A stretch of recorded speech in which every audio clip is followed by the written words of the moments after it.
are people in this country who are furious at the federal government. They have a right to believe whatever they want. They do not have the right to kill innocent Americans. There has been a massive explosion in Oklahoma City, Oklahoma. Police are descending upon Columbine High right now. We shouldn't lose vigilance because the terrorist often takes the path of least resistance and strikes when and where we least expect them to. What are your future plans? You'll see them and hear about them in the media. God willing.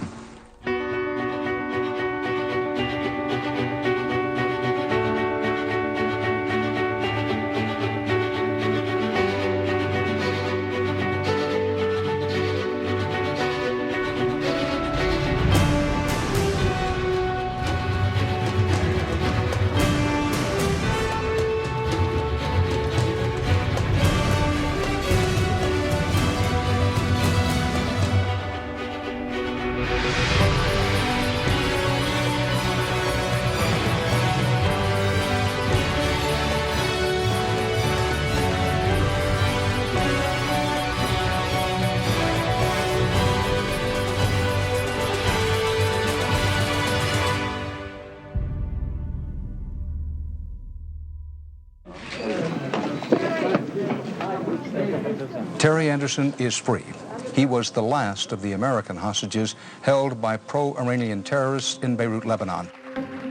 In the beginning of the 90s, terrorism was thought to be done. People who were likely to use terrorism to achieve political objectives were dead, in jail, or part of a new peace process. A Syrian delegation is in Washington today, ready to meet with Israel to talk about Middle East peace. We thought the 90s would be a time of peace. Not only was the Cold War over, we had won. We have before us the opportunity to forge a new world order, a world where the rule of law governs the conduct of nations.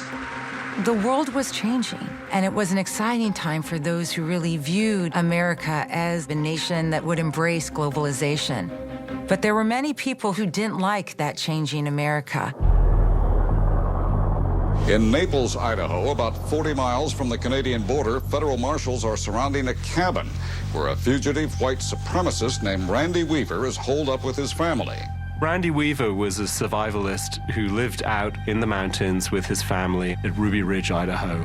Weaver was of interest to the Bureau of Alcohol, Tobacco, and Firearms because he had links to the Aryan nations. They tried to pressure him to inform on his friends in the movement, and he refused. Weaver is summoned to court for a weapons charge that involves the selling of some sawed-off shotguns to law enforcement. Now a force of 200 police, federal agents, and the National Guard have surrounded the house. This is nothing more than a show of force to scare everybody who lives up here in North Idaho. We all have guns in our houses. We all have guns buried someplace. Northern Idaho has become home for a lot of people, like Randy Weaver, who want to be away from the problems of civilization and from civilization itself. He's not a terrorist. He's not endangering anybody. Everybody that knows him personally has talked about him as a good, loving Christian family man. Never before has North Idaho witnessed this kind of firepower from the federal government. What should have been a relatively routine arrest went very badly wrong. There was a shootout in which Weaver's 14-year-old son, Sammy, and a dog and a U.S. Marshal all ended up dead. FBI sharpshooter shot his wife dead while she was carrying the baby in her arms. FBI agents are trained to shoot only to protect themselves or others. The rules of engagement for Ruby Ridge were rewritten. Decisions were made within the FBI which allowed the snipers to shoot at anyone who was armed. It was completely unjustifiable. Put a bullet in my head. Hey, I'll make it easy. I'll turn my back on you.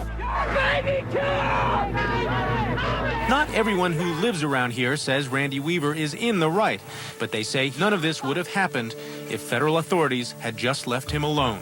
Ruby Ridge was not a story that was on the front page of the national newspapers. Most people didn't know about it at all, but it absolutely did energize the radical right. The siege ended at 12:15 when Randall Weaver and his 3 children walked off the mountain after 11 days. There's all this tremendous ferment that's arising precisely because of the end of the Cold War. This mindset that the United States government is the enemy breeds almost a decade of violence. In Langley, Virginia today, right outside CIA headquarters, a young man with a rifle opened fire on a number of people who were in their cars. no one would ever think that a situation like a shooting of CIA personnel would happen on their front doorstep. The shooter escapes. 2 CIA employees were shot to death in Virginia. A Pakistani suspect is reported to be back in Pakistan. They figure out his name, Mir Kazi, but they don't know where to peg him. Who's he working for?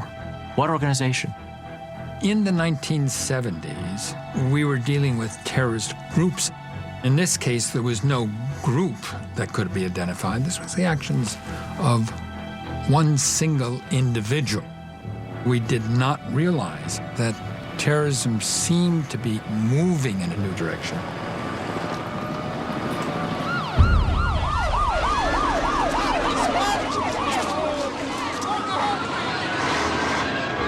A mysterious explosion underground has spread fire and smoke and terror throughout the gigantic World Trade Center towers today. At 18 minutes after noon, something terrible happened here in Lower Manhattan. Counterterrorism sources tell CNN that they now suspect the explosion was caused by a car bomb. The bombing was designed to bring down the North Tower, and the North Tower then falling into the South Tower. It did not, of course, collapse the towers, but it did kill 6 people and injure over 1,000 more. I was very concerned. Anything like that, any accident, tragedy, anything of moment, you feel it very personally. The thing that's most amazing is that more people weren't killed, especially having occurred at the hour that it did and in the place that it did. President Clinton had just come into office. I was in New York as ambassador at the United Nations. There's no way to fully explain how all of a sudden the mood changed. I put the full resources of the federal government, every conceivable law enforcement information resource we could put to work on this, we have. I'm very concerned about it.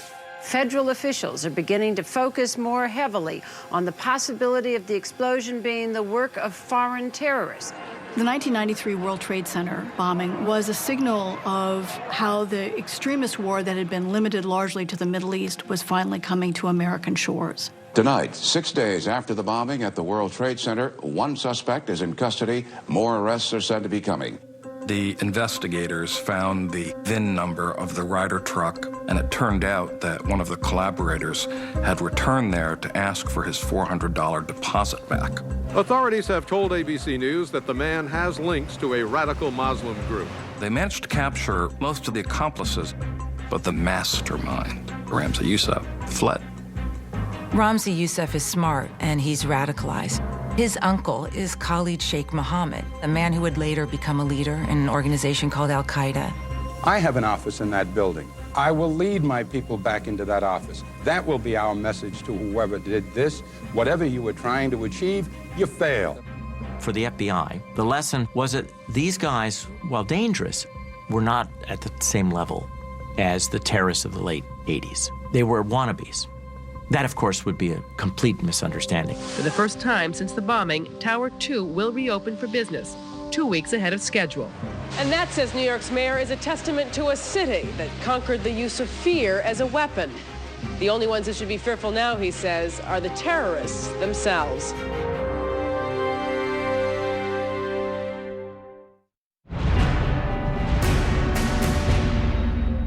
Good morning, everybody. We begin this time around outside of Waco, Texas, where dozens of federal agents are surrounding the headquarters of a religious cult. February 28th, I got a call saying, get down to Waco. There's been some kind of shootout.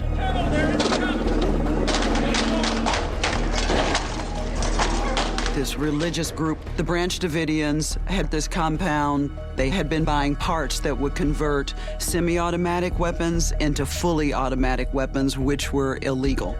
The ATF decided that it was time to go in. Big shot. Get the hell out of here. 4 federal agents died in the Sunday morning shootout there in Texas. 16 others were wounded. Almost 100 heavily armed cult members remain inside the sprawling compound. Cult leader David Koresh says the standoff will continue until God tells him to come out. Koresh proclaimed himself to be a prophet. The Waco Tribune began to publish a series of articles about what they called the sinful Messiah, who loves music and will drink a beer with you and who also happens to have sex with underage girls and who has a lot of weapons. It makes nobody's business whether we have a gun or not. Guns are the right of Americans to have. Cult members continue fortifying their compound, an indication there's no plan to surrender anytime soon. The showdown moves into its 18th day. This is day 20 of the standoff. This was day 32. Negotiations between the cult and FBI agents have stalled. It was all Waco all the time. Every newscast, every newspaper, every radio newscast is filled with this showdown. David Koresh becomes a household name, and many people are inspired by him. He's taking it to the U.S. government. He's not going to stand down, and people drive to Waco to show their support. Things had reached a point, partly because of the publicity, that something had to give right away. An update on the 51-day standoff. Early this morning, armored vehicles entered cult leader David Koresh's compound and began punching large holes in the walls. A decision was made to inject CS gas, a kind of tear gas on steroids. All of America, along with all of law enforcement on the scene, is waiting for the people to come out. Suddenly, out of one of the second-floor windows, flames burst forth, and as you can see, it looks like at this point like the entire compound is just engulfed. I've never in my life seen anything burn that way.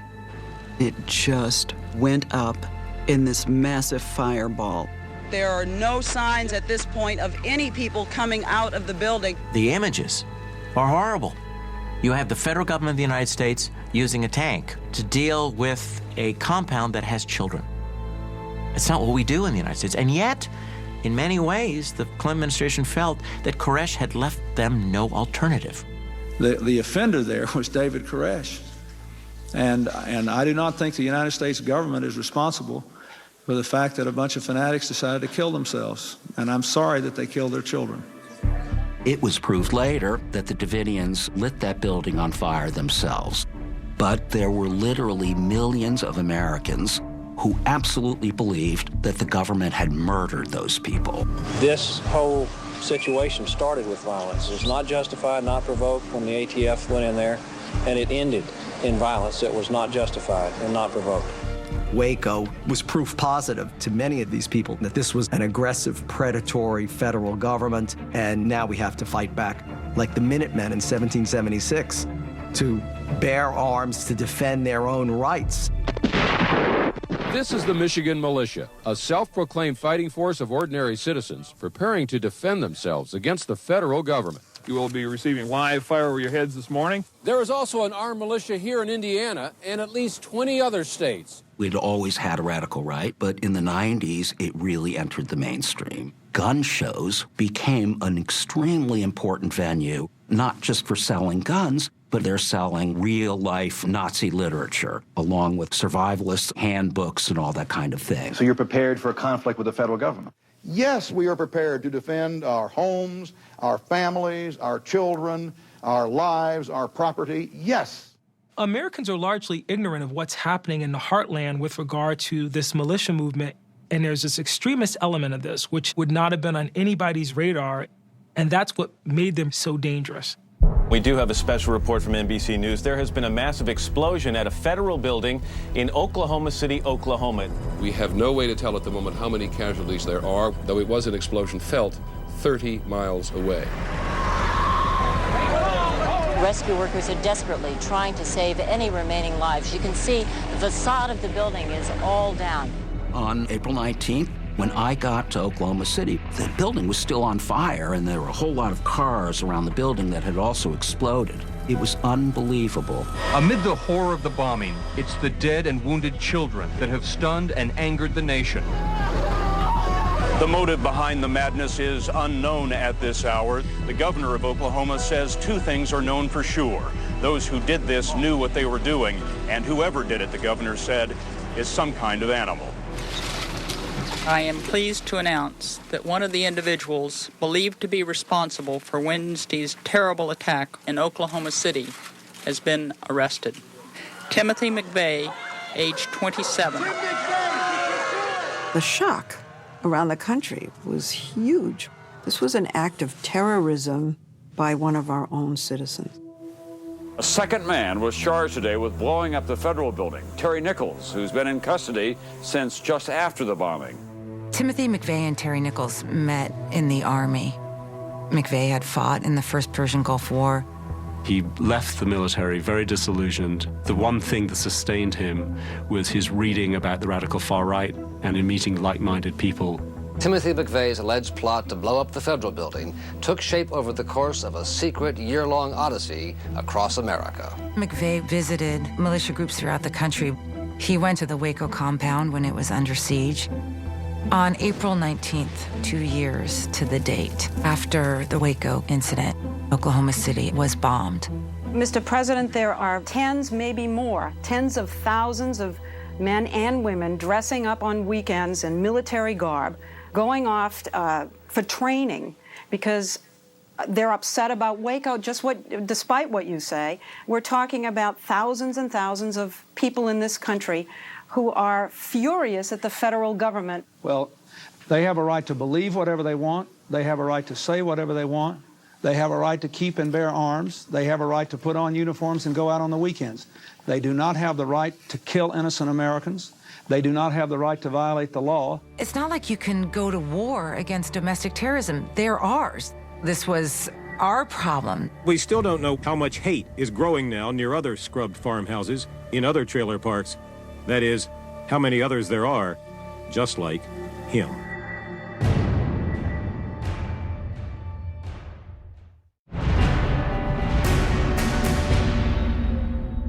Good evening. It is a terrifying and long-running mystery. Somewhere in this country tonight, there's a mad bomber who has been sending deadly bombs to people for 16 years now. The FBI started investigating this bomber in 1978.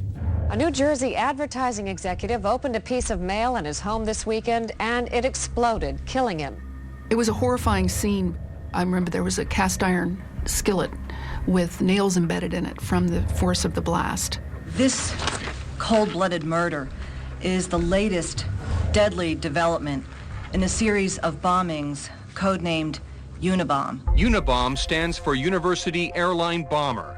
That's because 6 universities, 1 commercial airliner, and 1 airline executive have been among the victims. The FBI says it cannot find a pattern and admits the long investigation has been frustrating. The 90s bring on a whole new challenge for law enforcement: lone wolves. It really was the proverbial needle in a haystack. All authorities have to go on is a composite sketch of a white male believed to be in his 40s. He wasn't the only bomber we had investigated before, but his long, solitary operation as a serial bomber was so unique. Unabomb hotline. So far, thousands of tips phoned into the San Francisco Unabomb Task Force have led nowhere. We began an entirely new look at this, an entirely new strategy. We brought in a crew of analysts from FBI headquarters. They worked 24/7, but sadly, it happened again. A mail bomb explodes inside the California Forestry Association building. The killer, known as the Unabomber, says he will stop mailing package bombs if the newspapers will publish his political theories. When we received the manifesto, we felt very strongly that we should publish this. We think someone out there will actually recognize these words.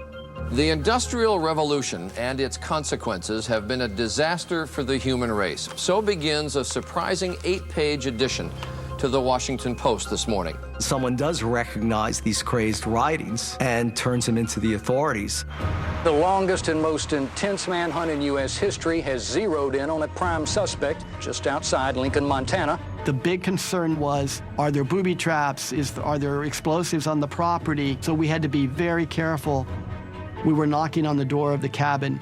He started to close the door and say, "Let me get my coat," and come out.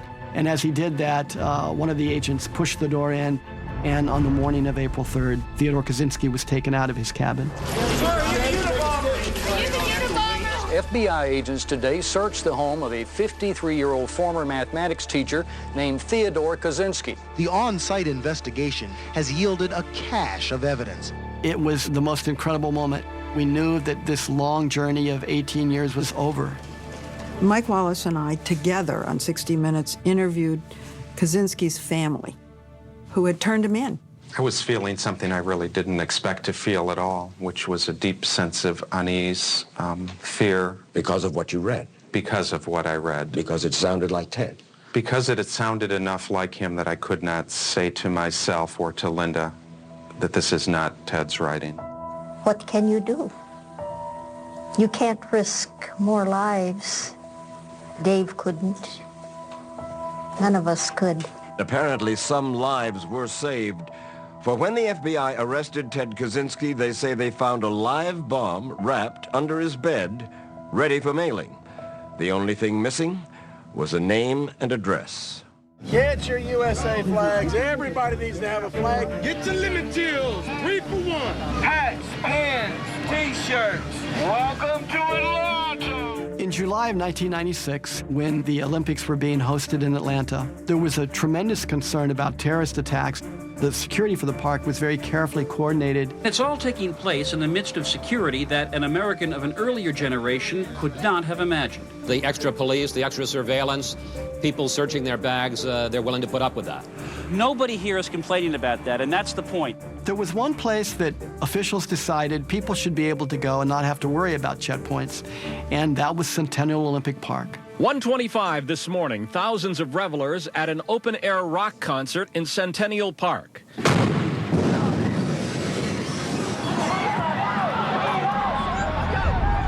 All of a sudden, I felt a big boom, a blast. Heat came, and then it knocked me off the wall, blew my pants off here.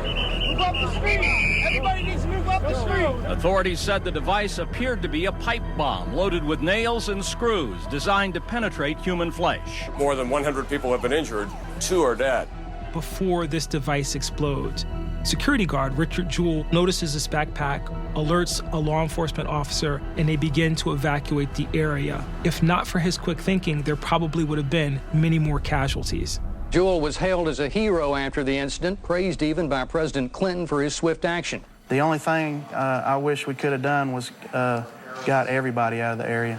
FBI has a suspect. Read all about it. Almost immediately, Richard Jewell was suspected. They thought he actually set the bomb so he could be the hero. Did you do it? No, sir, I didn't do it. The FBI agents arrived at Jewell's apartment early this morning, armed with a search warrant. Agents brought in a dog and an evidence truck. In the hurly-burly of trying to understand what had happened, Richard Jewell became the face of the Olympic Park bombing until it was made clear that he wasn't, but by then a lot of damage had been done. Despite their interest, they had not found any physical evidence linking him to the crime scene.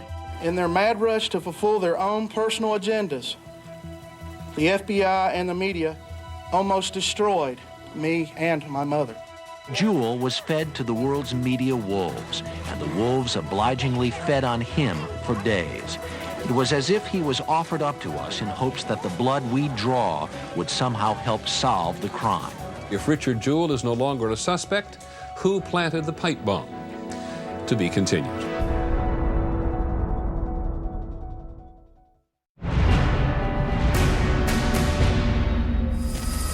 Once again, a bomb blast in Atlanta. The explosion about 9:30 this morning blew out windows at the North Atlanta Family Planning Clinic. Following the Olympic bombing in July 1996, it's quiet for a while. By 1997, the same bomber strikes again. It only lasted for a few seconds, so you're basically shocked you really didn't know what was going on at the time. Where were you in the building and where was the explosion? Oh my God! This second explosion, about an hour later, injured a television photographer, an ATF agent, and at least 4 others. When the police and the EMTs arrived, there was a second bomb, the intention, of course, being to murder as many law enforcement people as possible. Second and third bombs are classic techniques used by the Irish Republican Army and Middle East terrorists. But this apparently is the first time it has been used as a tactic in the United States. Another explosion. The third major bombing in this city since last summer. Over time, there's more bombings that are similar to the Atlanta bombing, same material, same detonation devices. Abortion clinics, a lesbian nightclub. Federal agents went public today asking for help in locating this man, 31-year-old Eric R. Rudolph of Marble, North Carolina. Not much is known about Rudolph. Investigators describe him as an outdoors type with no fixed job or address. Eric Rudolph is identified as an anti-abortion terrorist who bombed the Olympics because he wanted a stage to show his anti-abortion sentiment. Eric Rudolph goes on the run. As we started looking for him, we became more and more convinced his comfort level is in the place he was born and raised, in the woods and mountains of North Carolina. This truck was found yesterday. We believe that between Thursday and yesterday, this truck was being driven by Eric Robert Rudolph. I remember during the hunt, one of the military advisors said you could hide a whole regiment in these mountains and we'd never find him. Agents are now systematically picking their way through the hundreds of caves that dot the area.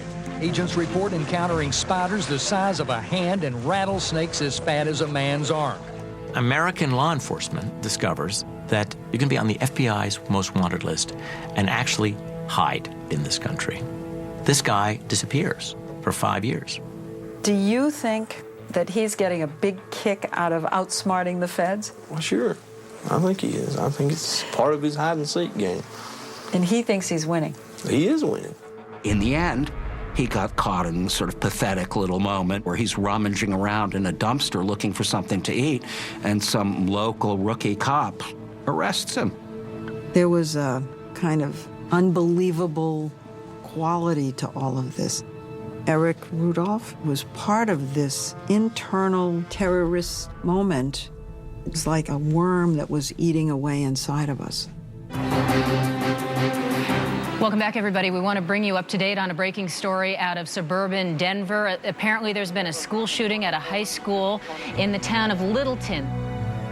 The 90s bring us the first mass school shootings. There's something especially disturbing about premeditated murder by young people. Police and law enforcement are descending upon Columbine High right now. They do believe that at least 2 people are inside with multiple automatic weapons and perhaps some pipe bombs, we've heard, unconfirmed again from police. It hit local TV very quickly. I happened to see this on television and got in my car.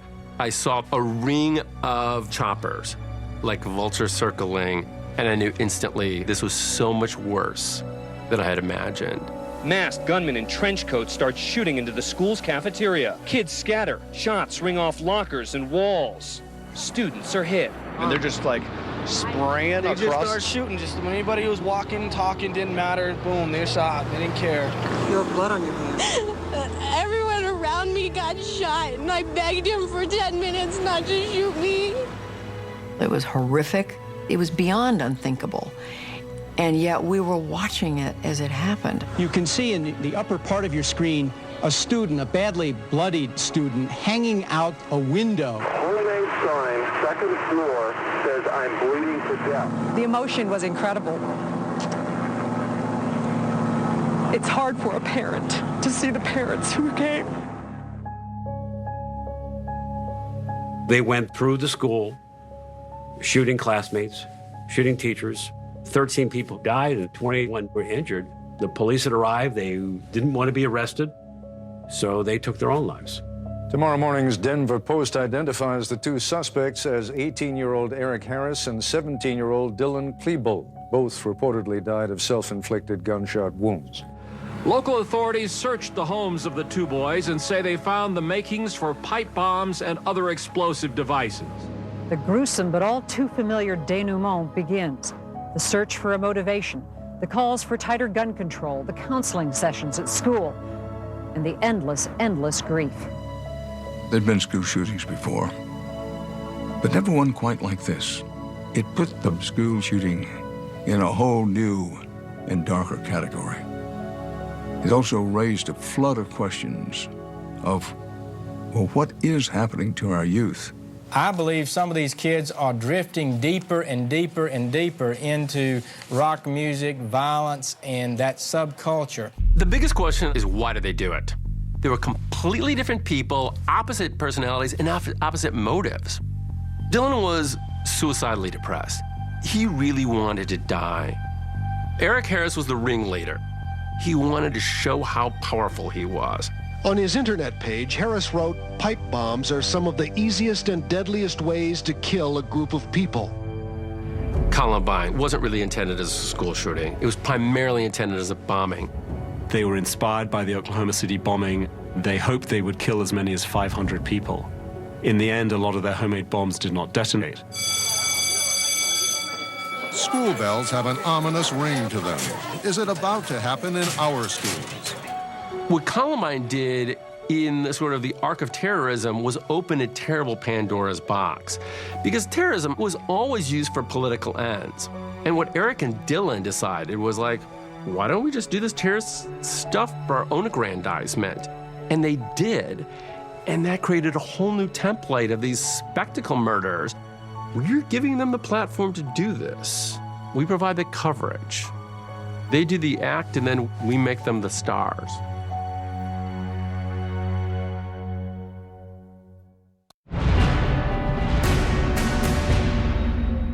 The White House has now confirmed that Ramzi Ahmed Youssef, the alleged mastermind of the bombing of the World Trade Center, has been arrested in Pakistan. About 11 hours of deliberation before the 7 men and 5 women unanimously sentenced McVeigh to death by lethal injection. The FBI says the man wanted in a fatal shooting outside CIA headquarters has been turned over to the U.S. The Unabomber now knows his sentence, and it is life in prison. Over the course of the 1990s, a lot of terrorism threats were dealt with as law enforcement cases.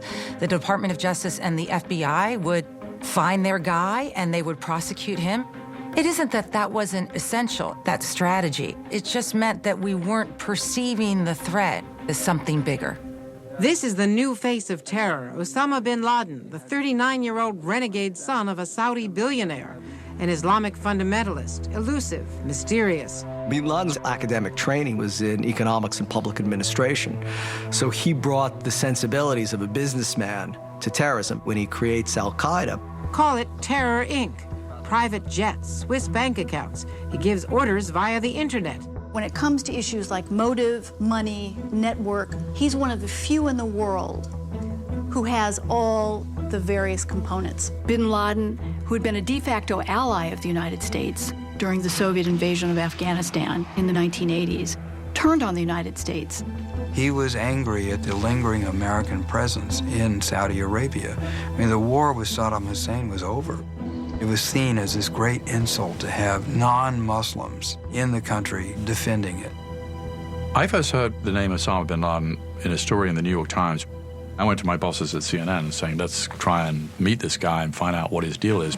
Amidst these remote mountains of Afghanistan are the various hiding places of one of the world's most wanted men, Osama bin Laden. Peter Arnett, the correspondent, and then Peter Juvenile, the cameraman, and myself, we traveled with bin Laden's associates into the mountains of Afghanistan, which at that time was controlled by the Taliban. A year ago, bin Laden took refuge here in Afghanistan.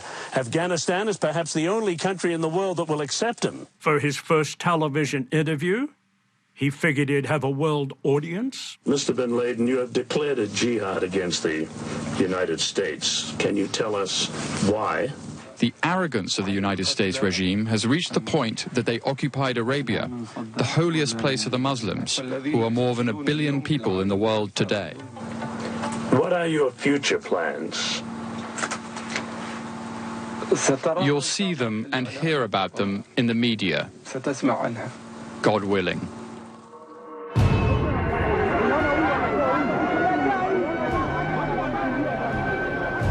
On the 8th anniversary of the U.S. deployment in Saudi Arabia, Osama bin Laden's forces bombed 2 American embassies in Africa. It was mid-morning in Nairobi when a powerful bomb exploded outside the U.S. Embassy. The building behind the embassy crumbled into a tangle of concrete and steel, turning the sidewalk red with blood. A passing bus, its windows blown out, people on board incinerated. Almost simultaneously, 415 miles away, another deadly blast. The target, the U.S. Embassy in Dar es Salaam, Tanzania. Simultaneous attacks become a hallmark of al-Qaeda demonstrating its power. The death toll now stands at 210. 5,000 people were injured. This attack is very sophisticated. It is very coordinated. This is an enemy that we were not prepared for. Overseas tonight, Secretary of State Madeleine Albright spent the day in East Africa. I went to Kenya. I also went to Tanzania to see what had happened. Basically still trying to collect the facts. We began to be able to trace that to Osama bin Laden. We will not be intimidated or pushed off the world stage by people who do not like what we stand for. Bin Laden's group is suddenly a real player, and the Clinton administration decides to do something about him. American military forces struck a series of targets overseas in Sudan and Afghanistan. The unmanned Tomahawk missile was the Pentagon's weapon of choice for the surprise aerial attacks aimed at sending a pointed message to accused terrorist kingpin Osama bin Laden. America has battled terrorism for many years. We have quietly disrupted terrorist groups and foiled their plots. But there have been and will be times when our very national security is challenged and when we must take extraordinary steps to protect the safety of our citizens. Within minutes of today's attacks in Afghanistan and Sudan, some in Washington were openly questioning the timing of it. It was the wag the dog question about the movie where a president fakes a war to distract the country from news of his sexual dalliances. There are quite a few people who believe that Clinton is trying to distract Americans with a shiny object from what really matters, which is his impeachment trouble for the remainder of his time in office. He wouldn't authorize attacks unless the information was absolutely perfect because he anticipated that criticism. We came within yards, literally, of taking out Osama bin Laden himself. And he got away, obviously. Well, like, happenstance, luck. Bin Laden at war with the United States every second of every day. According to counterterrorism officials who tell NBC News, his terror network now operates in 50 countries, training camps in 20. We had entered a different era. You have an enemy that is completely amorphous. They can be in Yemen, they can be in Saudi Arabia, they can be in Paris and London, they can be everywhere.